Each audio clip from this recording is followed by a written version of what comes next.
Ecco le prime due volanti cablate con il sistema Mercurio, un nuovo sistema informatico e di videoripresa in grado di incrementare in maniera esponenziale l'efficacia dell'azione di controllo e prevenzione degli equipaggi di polizia sulle strade della città.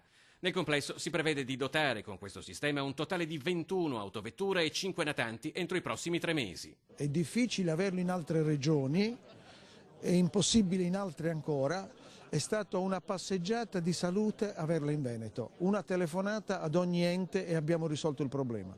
Mercurio consente la geolocalizzazione ininterrotta delle volanti, il controllo automatizzato dei veicoli nei paraggi con tanto di lettura automatica delle targhe, comparate con quelle presenti negli archivi di polizia, avvisando in caso di auto rubata o sprovvista di assicurazione o certificato di revisione.